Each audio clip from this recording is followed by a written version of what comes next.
We all immediately recognize the significance of the major choices of our lives. Who we choose to marry may complete us, or it may break our hearts. What we choose to pursue as a career may add meaning to our ego, or it may merely make another slap against our already fragile, tender psyche. Where we choose to live may offer abundance of opportunities, or it may leave us feeling isolated and alone. The major choices of our lives make a difference. But the importance of our choices, even the smallest of choices, has never been more apparent than in the last 2 months. And while it's true that our choices have never truly been limitless, over the past couple of months, we have been faced with more mandates than choices. They have been severely limited, more severely than normal. For example, we all know from our history books that Abraham Lincoln was the last president to be born in a log cabin. And though most of us would discount the possibility of growing up to be president, we would never have believed our choices would confine us to our homes. While we may complain about the price of movies, ball games, vacations, or just dining out, we would still not have expected our choices to be limited to the entertainment found within our own four walls. And while the public service announcements have suggested that we might read a book to keep ourselves amused, we've been forced to even limit our choices of reading material. For even the libraries have been closed to curtail the epidemic which is currently threatening our health. We are told that now, more than ever, those in assisted living or nursing homes find themselves cut off from their world. But we are strictly limited in how we may choose to approach them or make contact. We've been told that we are all in this together, while all the time we are forced to stay at a distance and maintain minimal contact. Still, none of that eliminates all of our choice. We may choose to putter around our homes, catching up on projects we have henceforth put off. Hardware stores are open for all the parts and tools we may need. We can read the books in our homes, but while we have over 1,000 volumes in the parsonage, Linda herself has said she's already reread everything she wants to reread. And of course, there's the possibility of choosing ebooks online and reading through the convenience of our computers, tablets, and phones. We can choose to go to our televisions and watch programs we like, or turn on those we've never seen before just to see what they are like. If we have them, we can watch DVDs, or dare I say it, old VHS movies. And again, thanks to Netflix and other sites, we might watch those same things even if we do not possess the media ourselves. Our dining has been limited to carry out, which works much better with pizza and burgers than it does with some other selections we might normally choose. And while we can't visit those who are in various healthcare facilities, or in some cases even send them cards or letters, we can wave in their windows. If they have smartphones, we can video chat. Yes, there are still choices out there if we will only opt to choose them. And there are also the choices we are expected to make. We're to choose to avoid being around the sick. We're to choose to wash our hands frequently. We're expected to choose to wear masks and gloves if we are at risk and in the public. And of course, we are to choose to stay at home except for those essential errands of our lives. And that's represented no better than by the fact that for the 4th week in a row, I am preaching to empty pews. The choices we make may be due to scary times, or the choices we are forced to make may lead to scary times. But we will always face the choices of our lives. Accordingly, the Bible is a book of choices. Adam and Eve chose to take the fruit. Noah chose to build the ark, while the rest of the world chose a different course. Lot chose the good land near Sodom and Gomorrah in which to make his home. Esau chose to sell his birthright. Joseph's brothers chose to sell him into slavery. David chose to fight the giant Goliath. Daniel chose to worship God. Shadrach, Meshach, and Abednego chose to refuse to bow to the king's idol. Jesus chose to take the road to the cross. Paul chose to take his ministry to the Gentiles. It goes without saying that not all those choices were bad, but neither were they all good. But they were all made with the mind. Adam and Eve certainly reasoned that it would be good to be like God. Noah didn't know anything about worldwide floods, but he reasoned it must be better to be in a dry ark than stuck in the water. Lot saw good fertile land for his flocks. He reasoned that prosperity was more important than his neighbors. Esau reasoned that he would starve without the lentil soup. Joseph's brothers reasoned that their lives would be better without the boy who would be king. David reasoned that he had beaten a bear and a lion. A big gorilla would be no different. Daniel reasoned that God's code of behavior was given to offer life. Shadrach, Meshach, and Abednego reasoned that God was bigger than any king. Jesus reasoned there was only one way to save man. Paul reasoned that the desperate might be more willing to look for grace than those who were locked in legalism. In the same way, the book of Judges reflects that kind of mental reasoning, the kind of choices man makes in his approach to God. It records a time of Israel's choices, and their poor choices often led to times of oppression and disparity. Their good choices led to prosperity and freedom. Those times have been are best represented by the verse reiterated verbatim 2 times in the record. In those days there was no king in Israel. Everyone did what was right in his own eyes. Everyone made choices. The problem was not in the making of choices. We all make a myriad of choices each and every day. The problem was that often the choices were made only with regard to a man-centered selfishness. The short book which follows Judges reflects both the risk and the boon of such choices. And this week we begin a brief series on the building of a godly life. We will be looking through the 4 short chapters of the book of Ruth. And we begin by considering the choices of the mind. And the first thing we see is the choices of our mind are something to build upon. Ruth chapter 1, verse 1. It came about in the days when the judges governed that there was a famine in the land, and a certain man of Bethlehem in Judah went to sojourn in the land of Moab with his wife and his 2 sons. And the name of the man was Elimelech, and the name of his wife Naomi, and the names of his sons were Mahlon and Chilion. Now they entered the land and remained there. The choices of our mind are something to build upon because choices allow us to pick our materials. The choices of our lives make a great difference in all that follows because those choices actually give us the initial materials with which everything else is built. As Ruth begins, we are immediately confronted with people seeking the necessary materials to protect themselves from a broken world. We see a godly family choosing to move to a very ungodly place. Much like Lot and Jacob moving to Sodom and Egypt, the choice of this family hinges more on material needs than it does a concern for godly neighbors in the future. Like so many of our choices, it's more motivated by physical necessity than by spiritual concerns.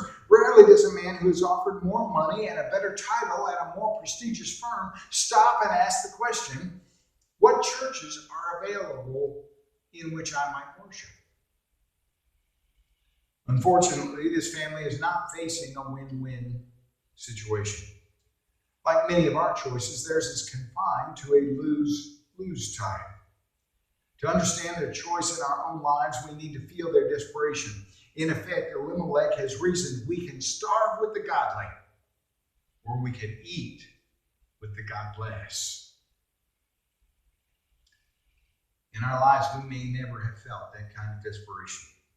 We may never have wondered from where our next meal might come. We may never have been so desperate to escape any particular locale. We may never have felt the kind of driving desperation which would mark a radical departure for all which would follow. But we have all at least known of people who have faced similar situations. You know, in this time of confinement, we hear stories of those who are in danger of losing their homes, of not having anything to eat, of losing their jobs, their businesses, their hopes and dreams. And even under normal circumstances, we've heard of people who are forced to choose between medications and food. We've all known those who must work well past traditional retirement simply to make ends meet. Even in our own choices, we try to reason out the best of options. Desperation is not necessarily a sin. However, desperation forces us to give more weight to the question of where to find the materials on which to build our lives. And unfortunately, in the most desperate of times, such desperate choices may not live up to their expectations. Desperate choices may only represent a temporary fix. Now, without a deep look at the world's geography, we need to recognize the very temporary nature of Elimelech's deliverance. Elimelech's choice is based on the fact that Moab has water, Moab has supplies, Moab has sustenance at a time when Israel does not. And it's a temporary fix at best because it's rare that the wasteland of Moab would supply sustenance or water when Israel was in famine. In fact, the reverse is more normally true. Moab was never called the land flowing with milk and honey, as was the promised land. And so its bounty will never be expected to be as great.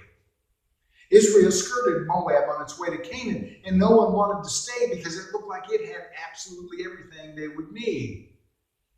For just as God provided Joseph's wisdom to feed Israel through the bounty of Egypt, God also provides that Elimelech's family will be sustained during the famine by Moab. God has supplied, and it is at least an acceptable life for the family. For they entered the land of Moab and remained there. The life of Moab becomes more than merely the meeting of needs. It takes on a certain hominess. With the family all together, it must truly begin to feel like home. God has supplied more than the barest of essentials. Verse 3. Then Elimelech, Naomi's husband, died, and she was left with her two sons. And they took for themselves Moabite women as wives. The name of the one was Orpah, and the name of the other Ruth. And they lived there about 10 years. And before we continue, we need to stop and consider this providence. In Mosaic law, the Israelites were instructed, no Ammonite or Moabite shall enter the assembly of the Lord. None of their descendants, even to the 10th generation, shall ever enter the assembly of the Lord. And immediately there are people who argue that it was a great sin for Mahlon and Chilion to marry such women, that such an act would disappoint their parents, just as Esau had disappointed his parents. And when Esau was 40 years old, he married Judith, the daughter of Beeri the Hittite, and Basemath, the daughter of Elon the Hittite. And they brought grief to Isaac and Rebekah. But more than that, more than disappointing your parents, there's also a marked dichotomy with how you feel about God. And these verses might seem to prove the impropriety of the young men's choices. In fact, one commentary I read this week went so far as to say that Ruth was not really a Moabite at all. The commentary stated that she was instead another translated Israelite living in Moab to escape the famine. But we can quickly put aside any concern over Ruth's heritage for several reasons. First, while a Moabite man would produce Moabite offspring, a Moabite woman would be purified by her union with an Israelite man. Now, we don't live in a patriarchal society, so it is very difficult for us to fully understand that. But these women would be identified by their relationships with their husbands. And as such, they would be expected to conform to the standards and even the religions of their husbands. And as we will see shortly, Ruth especially shows herself conformed. But secondly, the scripture makes it clear that both women were of Moabite heritage. There's no doubt about the wording. And third, God does not seem to condemn the unions. But what makes temporary fixes so problematic is temporary fixes will require additional choices. Look again at the closing phrase of verse 4. And they lived there about 10 years. Then both Mahlon and Chilion also died, and the woman was bereft of her two children and her husband. You know, Naomi has had to face some tough choices. And they were apparently for the best at the time. She at least tentatively agreed to move to the unusually plentiful Moab to escape the famine of Judah. She's chosen to remain longer than would likely have been absolutely necessary. Even without her husband, Naomi chooses to stay with her sons and daughters-in-law. And that life seems to be satisfactory. But Naomi soon faces an even deeper blow. She is now bereft of her sons. The temporary fix must again be addressed, as it is no longer working for her life. But we shouldn't look at these deaths as judgment against the men or against Naomi. We must accept that these deaths are nothing more than the result of living in a broken, fragile world.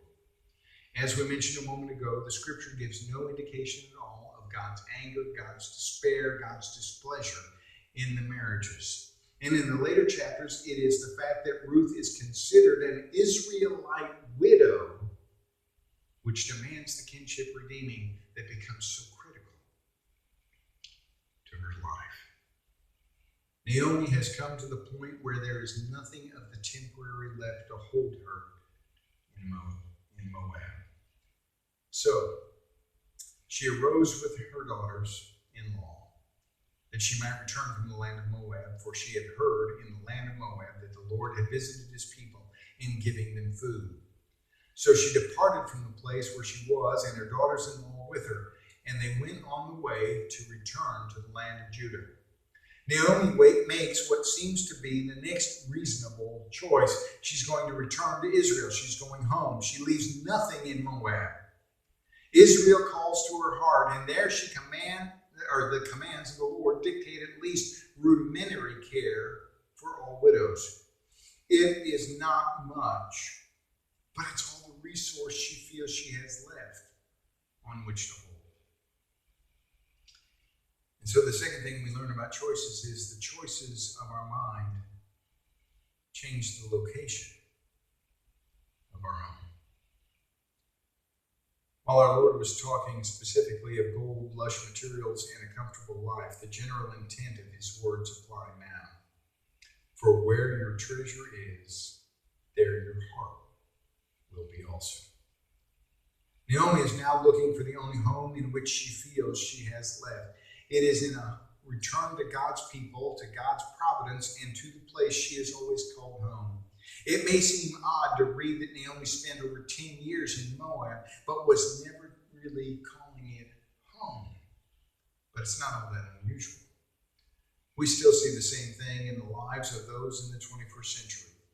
People still tend to gravitate to those areas in which they found the most care and understanding. People like to return to the specific places of their lives where they proposed, where they had their first date, where they had their first kiss. People still look to the home which meant so much to them in their youth. You know, before my 8th grade year began, we moved from the southwest corner of Ohio to the northeast corner of Ohio. Kettering was essentially a bedroom community. Canton was an industrial city. 5 years later, when I returned to the southwest corner to go to college, it was truly like going home again.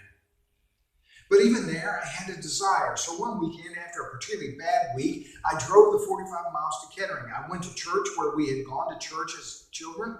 I drove past both of the houses in which we had lived. I went past my junior high, I went past what had been my elementary school and what would have been my high school. I probably bored my friend Mark to death. Of course, my family was no longer there. The house that I remembered so well had been sided since we had left, and the little half-moon window in the attic through which I watched the world go by was covered. I had to bemoan the fact that I had never had the chance to wear the purple and white of the Fairmont West Dragons. The electric trolleys had been replaced with diesel buses though the electric cables were still hanging. But what made it wonderful was I was back in the place I had called home for 10 years. You know, to this day, when I think of home, while I think of my family, my feelings tend to focus on the southwest corner of the state rather than the northeast for locale. For Naomi, it's even more poignant. All with which she has come to Moab is gone. She's not going back for a quick tour and out. She's not going home to stay. It's a choice only she could make. And like my trip back to Kettering, it's a choice simply for her heart. And so we learned another important lesson about our choices. Our new focus must allow others their own choice. Verse 8. Naomi said to her 2 daughters-in-law, "Go, return each of you to her mother's house. May the Lord deal kindly with you as you have dealt with the dead and with me. May the Lord grant that you may find rest, each in the house of her husband." Then she kissed them, and they lifted up their voices and wept. Naomi is acutely aware of what her choice means to her own heart. It's the guiding of her heart, which is leading her in the direction of Judah. However, she makes it clear that it is the focus of her heart which spurs her on. She doesn't mean to lead others into the same kind of abandonment which she has now experienced in Moab. And while we know that the concentration of the book is on Ruth, we have to admire Naomi, because the only people in her life are her daughters-in-law. And yet she is not about to condemn them to her isolation among a foreign people far from home. Naomi is truly acting as a mother to the 2, on whom she has absolutely no claim. She's putting their interests at the fore, even as she deals with the reality that she is simply going home to die. When our focus allows others their own choice, our example allows the choice of love. We're all familiar with Ruth's response even after Orpah has turned back to Moab. It's one of the most tender passages in all of Scripture. Verse 16. But Ruth said, "Do not urge me to leave you or turn back from following you, for where you go, I will go. Where you lodge, I will lodge. Your people shall be my people, your God, my God. When you die, I will die." Or where you die, rather, I will die. And there I will be buried. Thus may the Lord do to me, and worse, if anything but death parts you and me. It is only when we allow others the freedom to choose on their own that we allow them to come to grips with their own terms. Because Naomi grants that freedom to Ruth, Ruth's choice is a choice which naturally resonates throughout the centuries. And it should. For Ruth chooses to be a passenger. Where you go, I will go. Ruth doesn't need a map to know exactly what their destination is going to be. Ruth has no desire for a GPS to see the route or the distance still to go.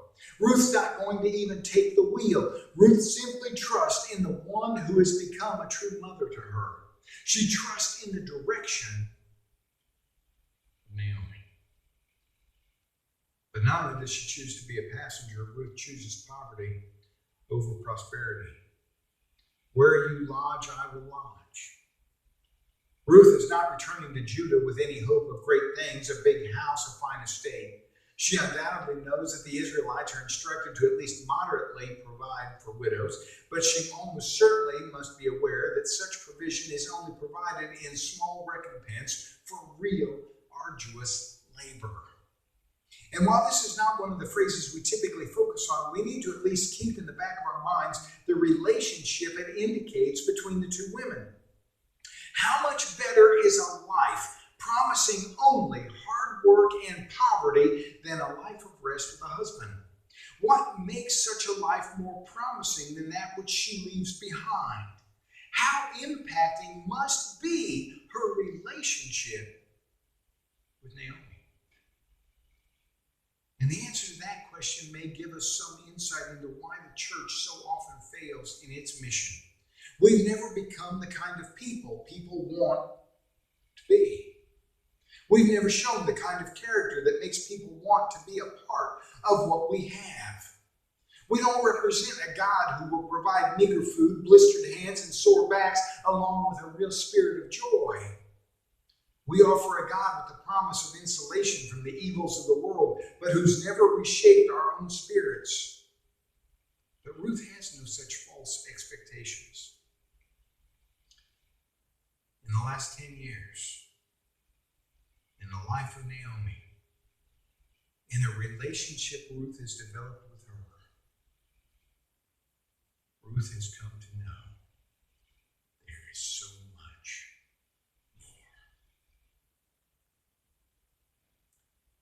In a like manner, Ruth chooses a better family than that which is built on blood. Your people shall be my people. You know, when we come into the church, we need to understand that we have exactly that same position. It's not about bloodlines, not about genes. It's not even about having the right last name. It's about finding a family, which is a true family, a caring family, a loving family, a concerned and committed family. For we are all adopted into the larger, better, and hopefully more vibrant family than that which we have ever known before. And so naturally, Ruth chooses to epitomize the one who is so dear. Your God, my God. Ruth is not showing the covenant relationship with God that we would like to see right here. But it's not necessary. Ruth is using the simple word Elohim for God. But it takes a lot to give an individual a reason to walk away from that with which they have been raised. It's the only investment that's really worthwhile. But it is only the investment of another which will invariably draw one to the Lord. When we cannot convince someone of the value of God, it's not time to discuss the right arguments, the right apology, the right text from Scripture, the right approach, or even the right activities within the church. It's a time to ask, what is wrong with me? Why don't people see the Lord in my life? What choices have I not made which might attract others? And then Ruth chooses lasting commitment. Where you die, I will die. And there I will be buried. At one time or another, most of us have probably heard the whole of these words spoken at a wedding ceremony, but they're not the words of lovers. They're the words of two broken-hearted women with no real prospects, promising that they will simply share in all that is to come. These are two who are wholly dedicated to each other. And we need to know that dedication has come through times of suffering. That dedication has come through mutual loss. That dedication has come with no light at the end of the tunnel. And there simply is no shortcut for such a bond. Dave Stone tells the story of a young couple that really wanted to get married, and both families were against the union. They felt that the couple was too young. They felt that the couple was too inexperienced. They felt that the couple simply did not possess the resources necessary to get through such a bonding.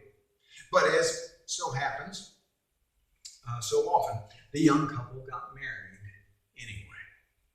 Sadly, what was originally exciting, risky, and thrilling quickly became frustrating, exasperating, and irritating. But as both the bride and groom had been raised in the church, divorce was simply out of the question.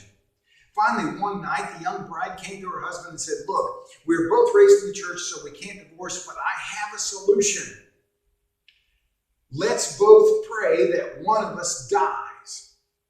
Then I can go home and live with my mom." You know, that's not a commitment raised in desperate times, strengthened through hardship or tempered through loss. There is simply no shortcut in choosing and building a relationship. Shortcuts always fall short.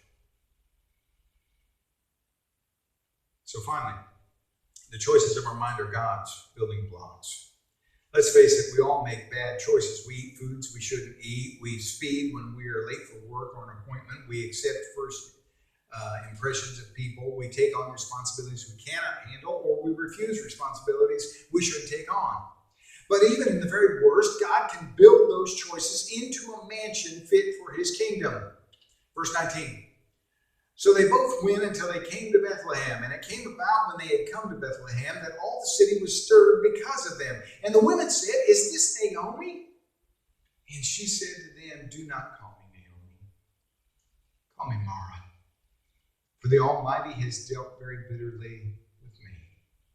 I went out full, but the Lord has brought me back empty. Why do you call me Naomi, since the Lord has witnessed against me, and the Almighty has afflicted me?" You know, I love those verses. I really do.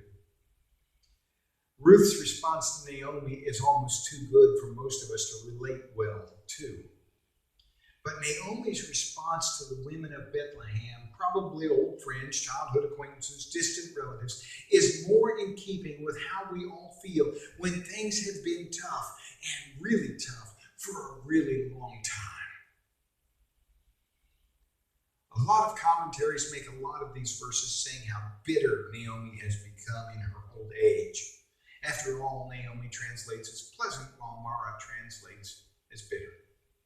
But if we can't relate to Naomi's simple words, we've simply never experienced her grief. She moved away from friends and family to a foreign land simply as a matter of survival. While her body was fed, her spirit was starved. She watched her husband die. The hope she had in her sons also passed. She's returned without a redeemer. She feels drained, abandoned, and without anything which matters. The boons have been outweighed by the letdowns. The commentaries make a good point. Naomi was probably upset at the loss of her husband, maybe even more so with the loss of her sons. The knowledge that Israel again had food was a light at the end of a very sorry tunnel. But now answer this.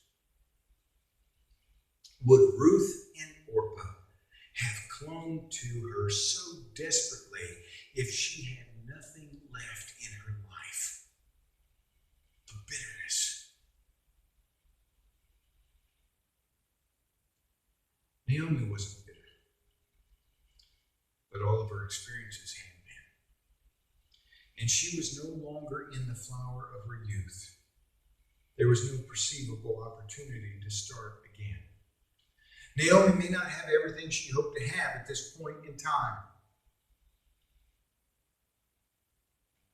but she has Ruth, who is at least as good as a natural daughter. She has Judah, the Lord has brought her home. And that's what we'll see next week. That is just the beginning.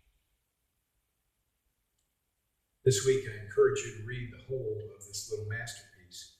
Only 4 chapters. Right at the beginning of the Old Testament, flip past Genesis and the Pentateuch, skip Joshua and Judges. If you get to the 1st and 2nd, Samuel, Kings, and Chronicles, you've gone too far. But like everything else in our lives, it's a choice.